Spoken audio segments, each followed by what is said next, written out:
All right, let's talk comics.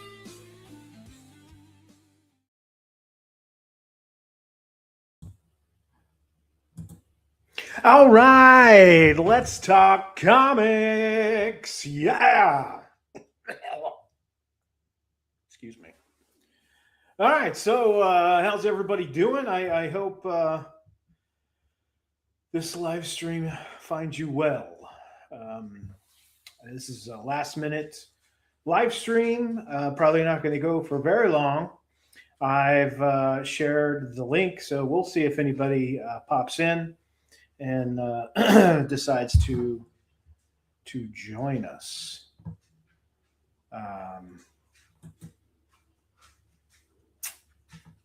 So, first topic of discussion is the relaunch campaign ended last night, and we did not meet our funding goal.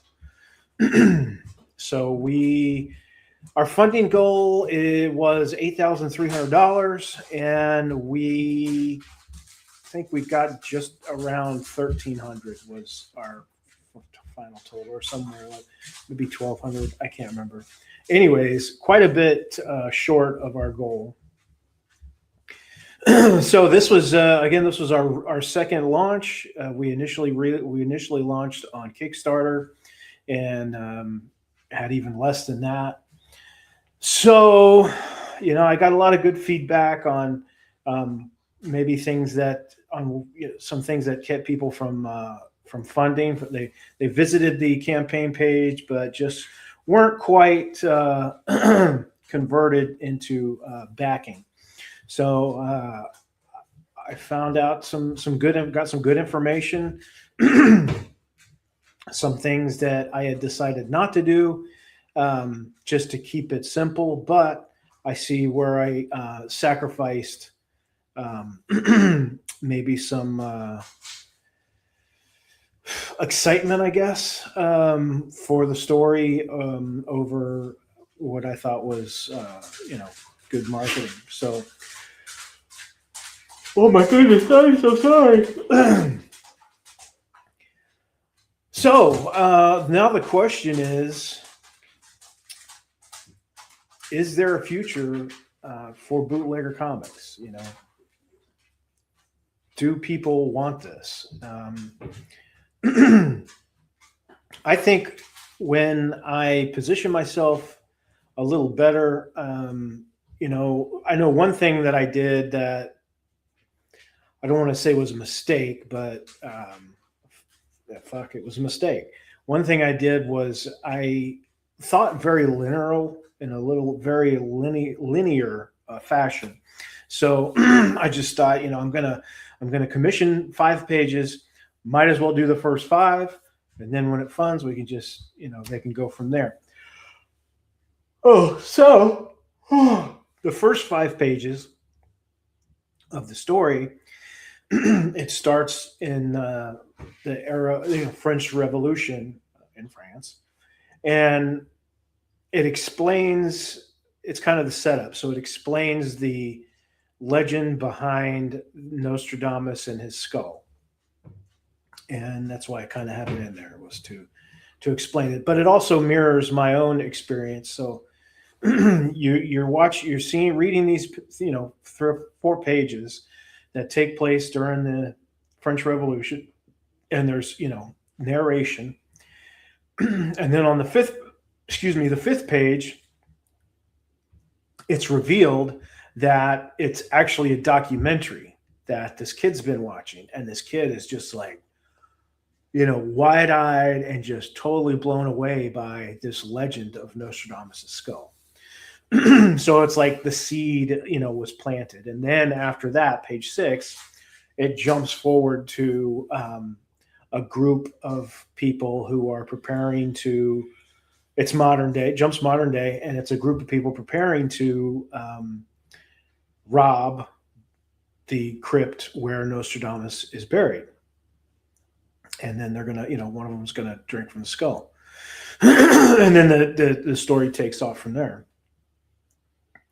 So after I launched the first campaign on Kickstarter, I realized, like, after seeing it a few times, I was like, crap, man, people are going to think that this is, a period piece.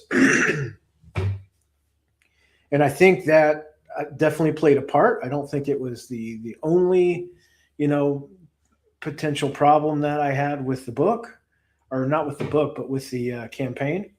But it definitely played a role, I think. People appreciated the art, but I don't care about Revolutionary War France. So there's that. Oh, excuse me. Just got off work. I'm tired. And let's see, Revolutionary War. Oh yeah. So that was if I had really, I don't know, thought more about it, or maybe more strategically about it, I should have commissioned, maybe not necessarily 5 pages in a row, just 5, of the top attention getting pages of the story. Would have been a better way to go, I think. Also, Mrs. G's Comics, she made a really great post about, there's no information about the characters, very little information about the characters. And the main character that's in the first issue is the villain. This woman, Lily Voss, is the villain. So the first issue is essentially set up, right? The 2 protagonists appear in issue 2. So my thought was, I don't want to show stuff that's not going to be in this issue. Like I don't want to set like a false expectation, or show things that aren't going to end up being in the book. That was my excuse me. That was my initial thought. Oh, damn. And that's why I didn't get any character sketches for them or anything. Lily, she appears in the covers and as a child in the first 5 pages. So I thought, that's a really good point. So I decided that, well, you know what I'll do? Dang it, sorry. Even though they're not, going to be in issue 1, I can still, present them to the backers and introduce them to the backers. So I started working on, I thought a dossier file would be really cool. So I got on Canva and I made up this, I have one made right now of this dossier file. And I've contacted Carlos Granda, who is the artist who's doing the interior pencils and inks. He also, he also did the pencils and inks for the for cover A from the campaign. Very talented artist, beautiful artwork. So I talked to him about, commissioning a character illustration of these 2 protagonists, potentially 3 protagonists, depending on how far out I want to go. So when we relaunch, which it's not going to be for a while, I'm going to take my time. I want to relaunch this the right way.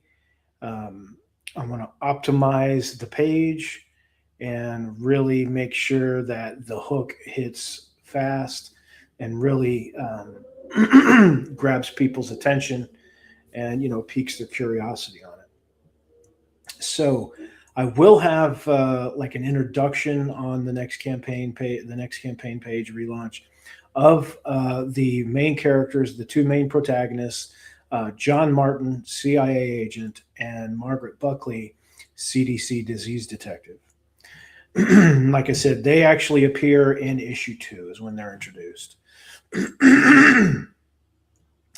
Geez, I'm sorry, guys. I had dinner just before coming on, so I'm a little phlegmy. So we will relaunch. There is a future for Bootlegger, and we will relaunch. I'm going to take my time. I'm going to take my time and try to build more credibility online. I had some other people say that $17 is a lot to ask as an entry point. Is a lot to ask somebody to back what they perceive as a first-time creator. And whereas I am a first-time crowdfunder, I am not a first-time comic book creator. And I'll get into that later. But I've done quite, not quite a few shows. Obviously, I guess there's always more you could do. But I've made my rounds. I've been on the Comicsgate Commandos. I've been on Good Morning Comicsgate a couple times with Katie Did, and I've been on with Fabrizio Aiello and Crenshaw, FAO Crenshaw. They've had me. Ben Soto has had me on his show. I know there's another guy, and I can't remember his name. Damn it! But I've made my rounds on the shows and talked about the book. So I'm just trying to do more than that. And one thing I'm going to start doing, and it starts this weekend, this Saturday, is the premiere issue, the premiere episode of the Creators Table. And it's an interview show that I'm going to do every Saturday with a different creator. So this Saturday, the very first guest for the Creators Table is Carlos Granda. He's a veteran comic artist based in Colombia. And he's got an extensive resume, and his artwork is just absolutely fantastic. I thought it was such a great fit for the Nostradamus effect. And man, when he came up with the skull with all the ornate carvings and everything in it, it just was just so great. So anyways, I'll be having him. He'll be my first guest, and I'm working on getting more guests for the rest of the month. And, I'm going to shoot for the stars, or aim for the stars or whatever, and try to get some big name creators to stop in and talk. And, and it's not so much a promo show as it is, hey, subjugate. Hey, Sub. How you doing, buddy? Yes. Thank you for joining. There's somebody else in here too. I got 2 people watching. Oh, that's cool. So, the hell was I saying? Oh, yeah. So it's not really so much going to be a promo show. I'm going to ask questions that I've been curious about. I'm looking forward to talking to Carlos. I really want to hear about his experience and all the different books and everything that he's done work for. His process. And it should be a pretty cool show, but it's just going to be a chill show, just a very relaxed. I'm working on an intro for it, with a theme song and stuff, and I'm going for kind of like 80s late night talk show, kind of jazzy. So it should be good. Hey man. Let's see if I figure out how to do this. Here we go. Subjugate Comics says, pretty good. How you doing today? Buddy, I'm doing well. I got to, I will be honest, things have stung here the last couple of weeks. I had one backer for the entire month of April. I'm sorry, 2. I had 2 backers for the entire month of April. And it just, it's stung, man.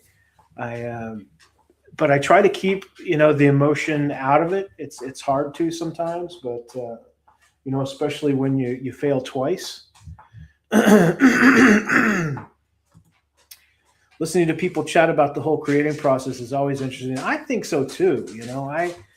Because I everybody's kind of got a different way of doing it. They've got a different way of how the idea strikes them. And I'm really interested in how artists use their mind's eye to create something out of nothing, essentially, just from an idea. I had some basic descriptions and stuff for Carlos, and I mean he just ran with it, and he did just fantastic. So I'm really interested to hear about that kind of stuff.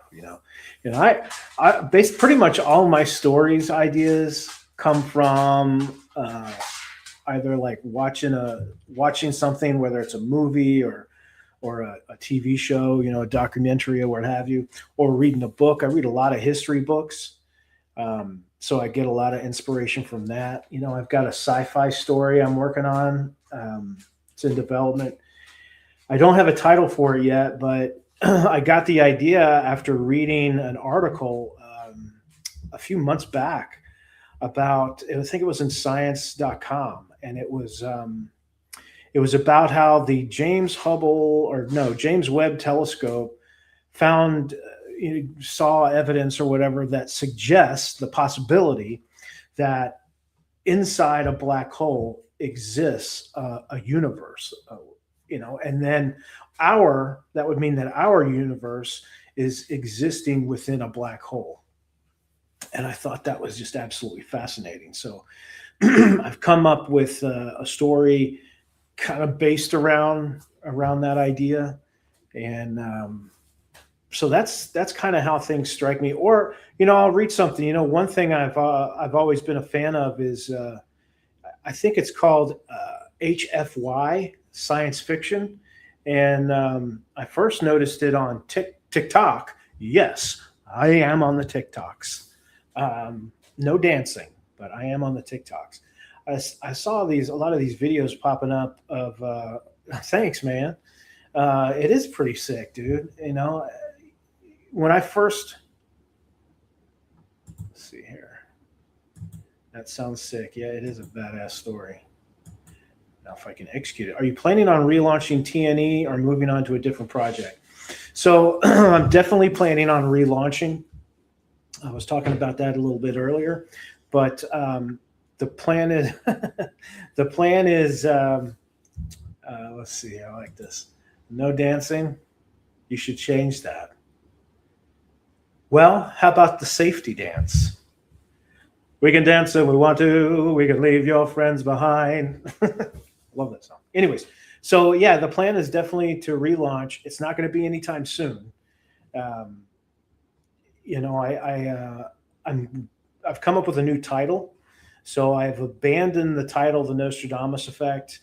I was apprehensive about it before I even launched. My concern there was, are people in their 20s even going to know who the hell Nostradamus is? That was a real concern I had.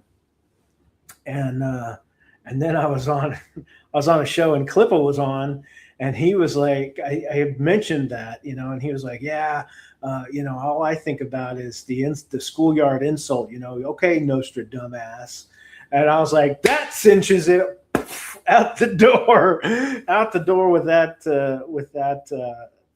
that title. So right now, the title I have right now is The Prophet's Curse. So we'll see. That, of course, that could always change by the time we come and launch again. I've changed the kind of the structure of the book. So the book, the story as it stands now, starts with this, French Revolution, 5 pages. The 5-page preview. It's the first 5 pages of the story of the book, and then after that, it jumps into modern day and this group of people who are getting ready. This team of people are preparing to break into the crypt where Nostradamus is currently, buried, and stealing the skull. So, so what I've done is crazy. I took it and flipped it up my ass. I took it and I flipped. So now the story starts with this break in, and the girl sees the skull, and the skull reflects in her eye. And then that triggers a memory. And that memory is her watching the documentary about Nostradamus and the skull, the legend of his skull. So change that around to make it a little bit more exciting, give it a little bit more punch in the beginning, instead of going into like a lore dump and then going into the break-in. When is this going to happen? I don't know. I mean, we're talking months, because I'm going to have to scrape all my pennies together and commission more pages and commission some character designs. So it's going to take time. And but in the meantime, I'm focusing on other things. So, and that's the great thing too, is the Nostradamus, it's 12 issues. It's all done. I've written the entire stories done writing. I mean, maybe some tweaks here or there, but it's all completely done. It just needs the art. So anyways, that gives me a little, flexibility to focus on, YouTube content, X posts, to try to, create a bit of a following, and then relaunch, maybe in 6-8 months, something like that. So I'll be focusing on content here, which again, so I'm started this weekly interview show. I'll still probably do these, impromptu lives. I just get an idea and I'm like, let's do a live about it. Boom, jump on. And what I've decided to do, actually, this was recommended to me by Mrs. G. Once again, she gives great advice. She's hot and she gives great advice. But if you haven't seen her comic, you should check it out. She's on X, and it's Mrs. G Comics or Mrs. G Comic.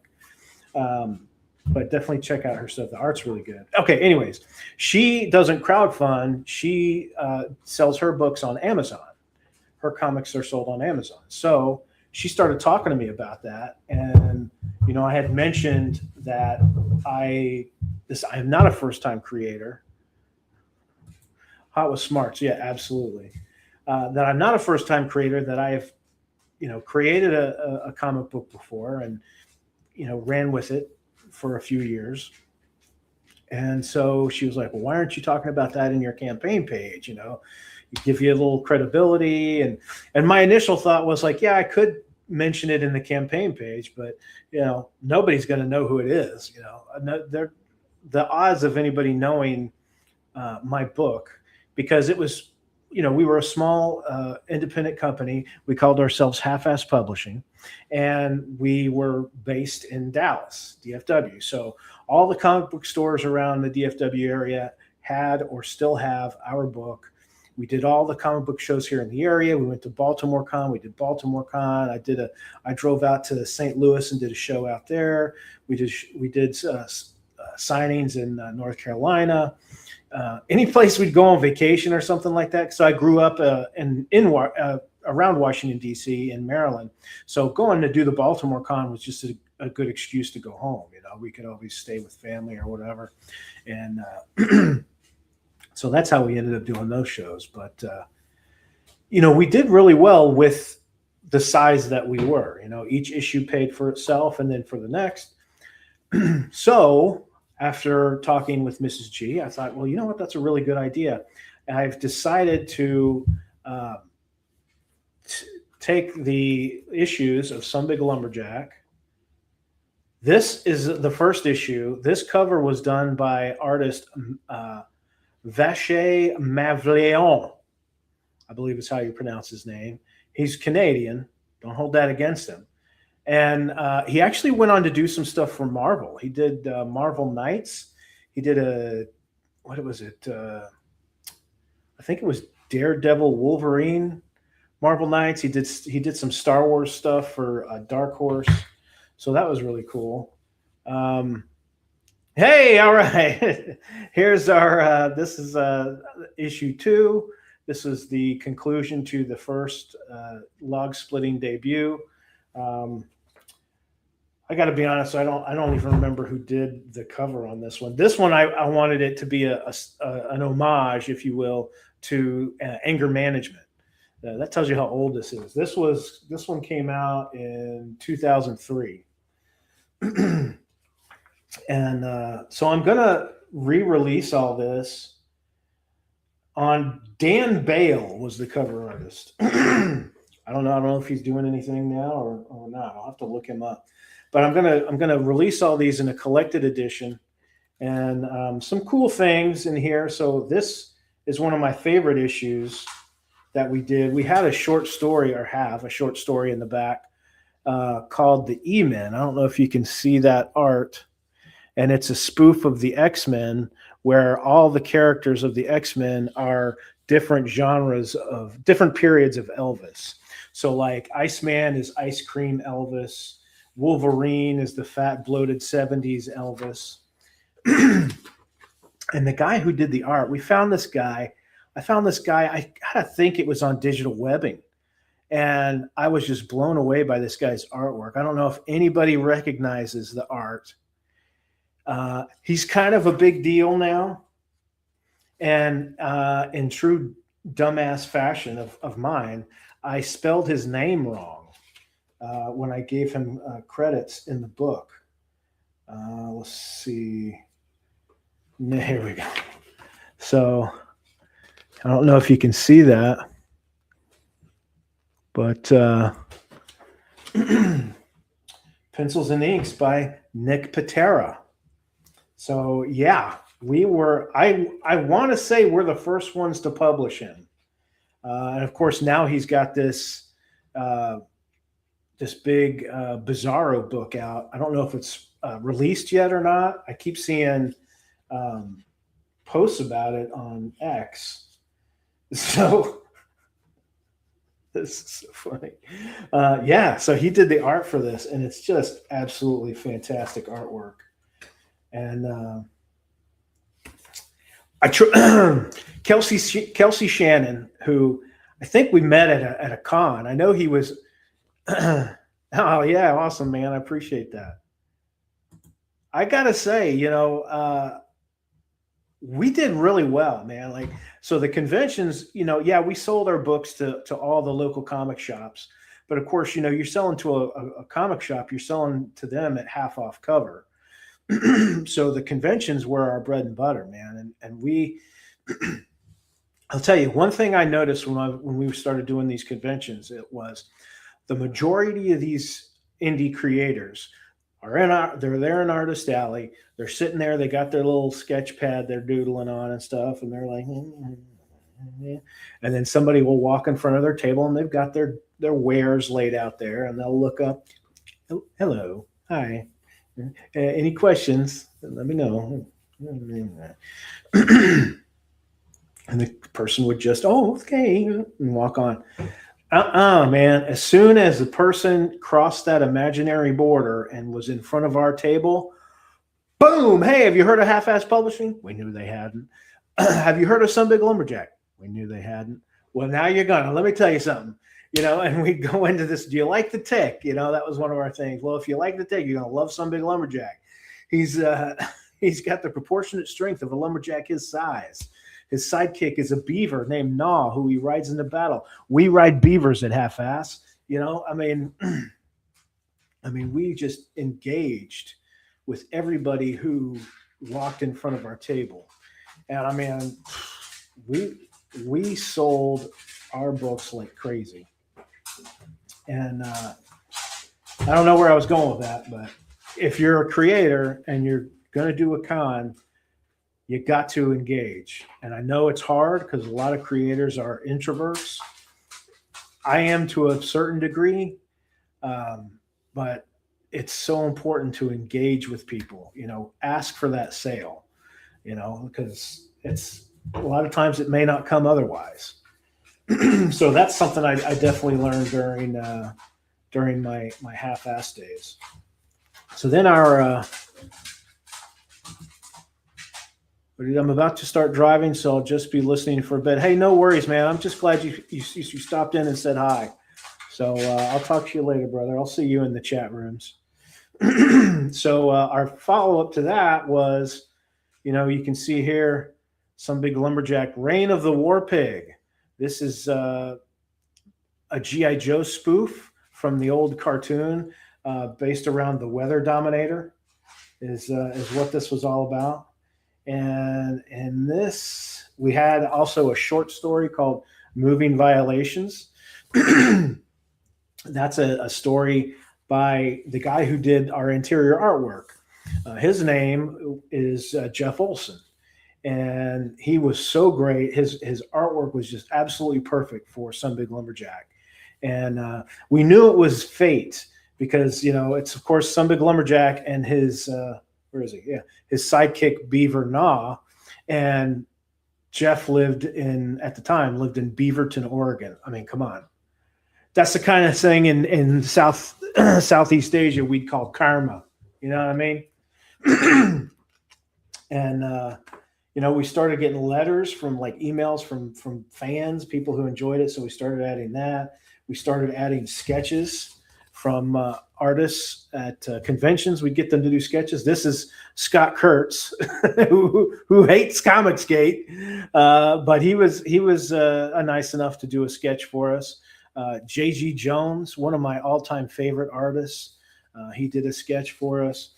Kit Lively, he's a cartoonist for Mad Magazine and Hustler and Cracked and all those guys. So we started doing these, getting these sketches at conventions and including them in our books. And so what we would do is we'd do a convention and say we were selling this book. We'd say, hey, J.G. Jones is here. Take this book and over there and have him sign it for you. And it was funny. But and then we had the follow up to that. Of course, we went full on G.I. Joe here with the cover. I love this logo. I actually had I had that embroidered on a polo shirt. I love that logo. And again, it's the final part of the Reign of the War Pig story. It's got some of Jeff's best art in it. And then we did, this is a preview for the next issue. Here we were spoofing the comic book Red. This was a kind of similar cover. And then, we're teasing the introduction of a new villain named Megalith. And, man, it's been a while since I looked at these. These are so great. So here we go again. This is that issue. This is what DC was doing 1 year later. So we just, we did, okay, 1 year later as well. And this is, should be In Search Of, yes. So we decided to title this one In Search Of because of Megalith, being from Easter Island, but it's spelled like the holiday Easter. And and so Some Big Lumberjack is forced into figuring out what's going on. And so he goes to the island, and Megalith's sidekick is a little Leonard Nimoy clone. And anyways, the idea there was crud. The idea there was he was going to poison the world supply of. Oh, hey, what's up, Crenshaw? What's going on, brother? Let's see. Hey, brother, wish I could hop on with you. Yeah, it's all good, man. Thanks for coming in, though. I appreciate you being here. So yeah, that was the whole idea, is he was going to poison the world supply of Peeps and give everyone the Megalith face, because he was teased. He was teased as a young boy. And, I was going to mention Kelsey Shannon. I think I started talking about Kelsey. And So he was from the area, from the Dallas area. I never met him. My buddy Tom, who I did the book with, met him, and he had agreed for whatever reason. He was kind of hot at the time because of Bastard Samurai, and he had agreed to do a cover for us, like just out of what I thought was the kindness of his heart. And he gave us just such a raft of shit about it. And at the end of it, he finished it, but he wouldn't give it to us. He wouldn't give us the final file. So all we had was like a little JPEG. So because we had asked him we had a certain idea for the cover, and we told him about it, and he was like, that's lame, basically is what he said. He's like, that's lame, I'm not doing that. And so he does this, right? And it's hard to see, but it's clever. I will say it's clever. What you can't probably see is, on his arm, on his arm there is a tattoo of this same picture. And then that picture has that tattoo has a tattoo, so I thought that was clever, but he would never, and we were, bugging him about it, and he would never, I was like, I think he would ask, like, look, if it's a pay thing, and he just never would respond, and we had to come up with another solution for the cover. But that was a pain in the ass. So that tainted me on Kelsey. I mean, you don't want to do it, that's fine, but it was just such bizarre behavior. But you know what? That was, God damn, that was decades ago, man. This came out, what, does this have the date on it? No. Probably 2006, I think, is when that one came out. And then we released a collected edition of Reign of the War Pig. And now this was so fitting because this cover was done by Vacher Mavleon. Again, the guy who did our first cover. And I always liked the covers and stuff or even just the panels of, like, Peter Parker. He would be like all introspective and thinking of, the struggle between my life as Peter Parker and my life as Spider-Man. And he'd be drawn kind of in half, on one side of his body would be in the Spider-Man outfit, and the other hot side would just be in plain clothes. So I thought, let's be fun. Let's do that, right? Because Some Big Lumberjack's alternate, alter ego or whatever was a billionaire paper mogul named Douglas Fir. And so I was like, all right, well, let's have him, like, he's half in a suit, half in his lumberjack outfit, but it's all stitched together. Like, it's not just an imagined, like he's imagining and having, self-reflection and everything. And God, I know, man, I know that's the truth. It feels like 1992 was just a few years ago. And then, of course, you've got these guys in the paddy wagon coming to try to get hold of him and stuff. And you got people in the background looking at him like he's nuts. Some big lumberjack. And this was during Civil War, so we wanted to kind of, spoof that, I guess, if you will. It's not really a spoof. It's just kind of ripping it off, I guess you'd say. But and then we had a little thing. So so we we did as a joke. So that was the cover. That was the main cover for Reign of the War Pig #1, and we did do a variant. So we were making fun of variants, and we had this guy. It's the same cover. He just changed some of the color in the title there. And I told him, I was like, yeah, just put like Groucho glasses on him, and cool. Hey kids, cool variant cover. I don't know.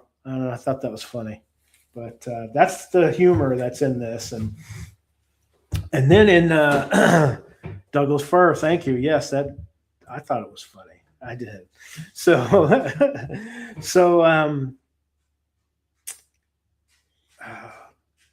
in like 2018, I think it was, is when I first um, kind of stumbled on Comicsgate via Ethan Van Sciver and his Comic Artist Pro Secrets channel. You know, I'm a big time Star Wars fan, so all his Star Wars talk and everything. Plus, it was just flipping funny. Um, and then hearing him talk about crowdfunding, I had never heard of it before.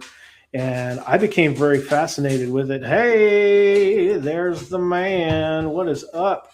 Cole King. Good to see you in here, my friend. Thanks for coming in. Um, so it got me interested. It got me thinking, like, the way I looked at crowdfunding initially was it's almost like an online comic book convention. And like I said, you know, conventions were our thing, man. We tore it up at those shows. It's definitely very different from a comic book convention. But so it got me thinking, like, man, maybe it's time to relaunch Some Big Lumberjack. And that's what I was going to do. And I actually commissioned our artist, our original artist, Jeff Olson. We paid him money this time. I had money to pay him.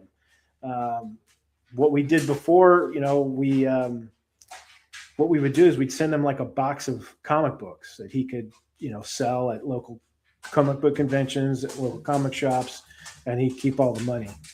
And we actually ended up flying him down here. Like I said, he lived in Oregon, and we flew him down. We were doing wizard shows. We did a couple of wizard shows, and I want to say it was the last wizard show we did. We flew him down, and I think he stayed at my buddy Tom's house. He definitely didn't stay with me. But anyways, so we flew him down. Man, we had a blast.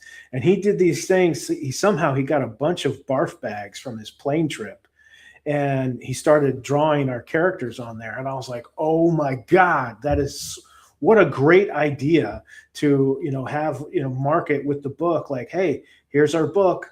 You know, you may need this, you know. And he sold them, man. He was selling them at that convention. And I started looking like, okay, how can we just get like a gross of these things and you know, start having him draw. And then life happens, you know, and we stopped. My buddy, the guy I did it with, he lost his job, so he was focused on finding gainful employment. I got engaged and was focused on, you know, the start of a new family, and it just kind of fell by the wayside. And then, like I said, once I started learning about Comicsgate and crowdfunding, I was like, oh, this is a time to bring it back. So I commissioned him. I paid Jeff to do a story. I wrote a story, and you know, he did the art. It's a completely unreleased, never been published story of Some Big Lumberjack, and it's a lot of, you know, making fun of The Last Jedi, that kind of stuff. That's right around when we did it. But I just, when all was said and done, I had it in my hand, I just was not happy with it. I think I was still really insecure about doing a book on my own, as far as, you know, writing. Because what we'd do is my buddy Tom and I, we'd write, and we'd just get together and we'd start riffing, just throwing stuff out. And then, you know, once we started cracking ourselves up, we'd start writing stuff down, and we'd take notes, and then I would, you know, write it all out and send it out to him, and he might change a few things. And that's kind of how we worked. And, you know, I've written stories by myself before, but never really did anything with them. So I just wasn't happy with how it turned out. Had no reflection to do with Jeff at all. His work was great. It was just as good as it ever had been. And it was all about the story that I just didn't have the confidence in, which I really think was more not having confidence in myself. So that didn't go anywhere. And then I kind of stepped away. I want to say in like 2020, maybe. I stepped away. Oh yeah, I stepped away from comics altogether. You know, from YouTube, from X. Kind of focused on fucking crypto. Ugh. And then I just kind of decided. I went through some. I hate talking about this. I kind of slipped into a depression there for a few years, and started finally seeing some help for it, and it just pulled me out of everything. The therapy has been very good for me, and I realized, like, why am I wasting time? So going back to the early like 2019 or so, I was listening to a Comicsgate Live.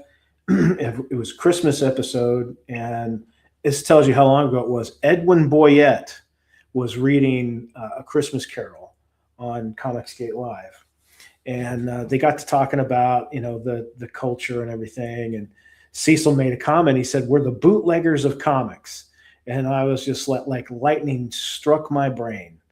And I thought, wow, what a great name for a comic book company, Bootlegger Comics. So I immediately hired a guy to make a logo. I wanted to have like a whiskey label kind of vibe to it, and I thought the guy did a great job. I really love the logo we have. And then I've just kind of dove head first and started writing, and just leaving the insecurities out. And the reactions, the responses I've gotten from what I've written has been absolutely amazing. I feel it's the best stuff I've ever written. The artists I've given synopsises to, or even given the full scripts to, have been just incredible. The responses I've gotten, I'm just, look. You can take this however you want. I've had pros lower their rates so that they could fit into my budget to work on these stories, because that's how much they really enjoy the stories and believe in the things that I'm trying to do. So Bootlegger Comics isn't just, I guess I should say this, Bootlegger Comics isn't just the Nostradamus effect. That's it. It's not. I'm really intending for this to become a full-on publishing company. I've got about 12 stories right now that are in some stage of development. Some of them are within the universe of the Nostradamus effect. Some of them are standalone. What the hell was I calling? Prestige titles, right? So they're just standalone. They're not, involved in any other universe. But my my goals for this as a company, and glad you got over that dark spot and got busy working, man. You and me both. I just can't say enough how great therapy has been for me. And I'm not getting like electroshock or anything like that. I'm just going and talking to a therapist.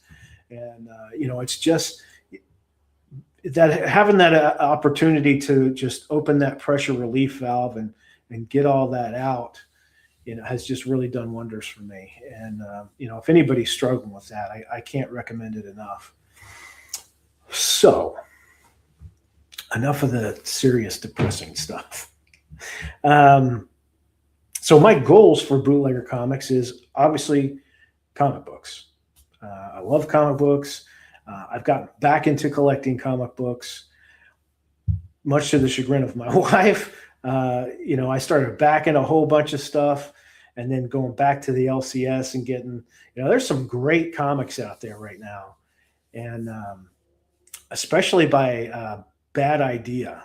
Bad Idea Comics has got some great titles out there. The first one that roped me in was Planet Death. And the Hab, I was apprehensive about it because it's on, newsprint, but really great story. Geiger, I've been reading that. That's fun. There's some good horror stuff. There's one that's The Thing on the Front Doorstep or something like that. It's I can't remember the name of the company who's putting that one out, but yeah, there's a lot of great comics out there. And then so I had to scaled back a bit on how many books I was backing, um, because they would all a bunch of them were ending at the same time. They were closing out at the same time, so it's just all these like boom, boom, boom, boom, boom, boom, boom, boom, hits of all these $25 charges. So uh, going back to goals, so comic books.